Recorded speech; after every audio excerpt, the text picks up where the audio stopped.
Chris Wallace here, advisor, and back with another version of ATM News for Men Who Think. We're going to call this one Generational Masculinity and the Lost Torch. See, last week I wrote a styles comparison between Judge Frank Caprio and Judge Judy Sheindlin, and I got mostly appreciative feedback. Well, mostly appreciative feedback. I posted it online and in some groups, and I sent it to my email subscribers. Then I made a video about it. And the truth is, most males are slightly more than confused about their role in society. It got me thinking, as usual, about something I call generational masculinity. I have an 11-year-old son. Man, I want to prepare him properly for life. You see, Frank Caprio was known as America's nicest judge. People respected him because he saw the person, not just the offense. And here's the magic. He often repeated how his dad said, "Put yourself in their shoes," a lesson that stayed with him his entire career. He used it to temper justice with mercy. That is generational masculinity at its finest.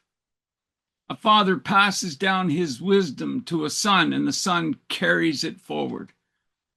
But today, that chain is largely broken, and the torches of masculinity have significantly gone cold.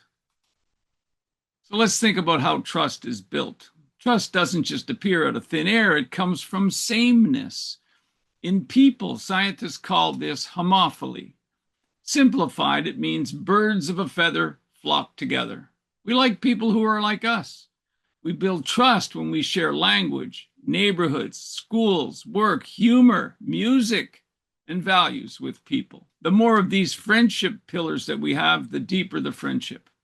And the deeper the friendship, the stronger the trust. That's how cultures grow. Not by government policy or corporate HR slogans, but by men and women investing in one another. That's how it works.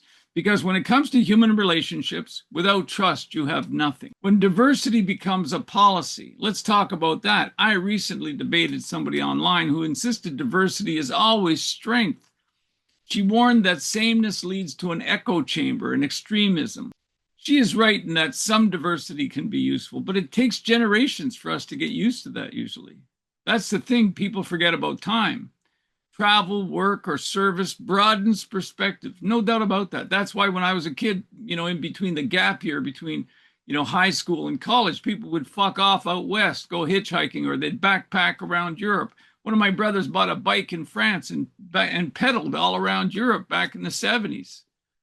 But today, diversity is not a supplement to a wholesome life. It has become a government-mandated policy and corporate religion. When sameness is suppressed, trust disappears, neighborhoods dissolve, friendships shrink, and men lose the bonds that once gave them strength. Homophily is human nature. Birds of a feather flock together. That's larger nature's dictate for living successfully. This is how armies form, how teams function, and how cultures endure. It's how we create a "we're in this together" ethos. I strongly suspect the ideas that dominate our culture presently are fueled by what I call feminine negative emotion. There, I said it. Women evolved to be finely tuned to danger and sickness so they could protect children and the tribe, an instinct that has an important place in family life. But when it becomes the ruling principle of a society, feminine negative emotion often means everything tilts towards fear, resentment, and blame. This is what I see in critical race theory, implicit bias testing, gender as a construct, colonialism, white privilege, and all the rest, including toxic masculinity. These are not tools for building culture. They are expressions of anxiety and suspicion. They fragment instead of unite. And it's reasonable to suspect certain elites encourage the consequences of forced diversity. Divide and conquer is never far off in the minds of the power-hungry. Nature made men of sufficient stuff to bring order to this chaos, to take responsibility and find balance while defending life. But generational masculinity has been interrupted so deeply that men no longer sharpen one another. Some diversity is good. Imposed diversity is a form of tyranny. The prognosis is that without generational masculinity, men drift, sons grow weak, culture collapses into the chaos of feminine negative emotion. Notice anything like that around you? Let's talk about generational masculinity. For most of history, boys grew into men by standing close to other men. They learned at the table, on the job, in the field, and in the shop. A man's father, grandfathers, uncles, cousins, and older brothers showed him how to carry himself, how to lead, and how to sacrifice. He needed many voices and the presence of a team of men to help him find his maturity. That was the torch being passed, just like in the way Frank Caprio learned from his father. Now, most boys grow up with daycares, school teachers, coaches, or government programs filling that gap, and it shows. Masculinity has become outsourced, watered down, and hollow. It has become bureaucratized, and so feminized, because bureaucracies favor women. Ever see a doctor's office run by a man? I'll give you another example. I ran 7 cities while VP in paid circulation for the newspaper business, and all of my offices were run by women. They're just the best at it. Note, too, that every single instance of women invading men's spaces has resulted in accusations of toxic masculinity in one form or another. Feminine negative emotion. This is the great feminist divide and conquer to promote women over men. The result is predictable. Drifting men, broken families, and fragile cultures. Worse is men trying to behave like women and women trying to behave like men. Have you noticed that? This cannot turn out well. Not the least of which is that it's wholly unnatural. If you're going to bet on one or the other, I say bet on nature. Women make lousy men just as men make for lousy women. The solution is not complicated.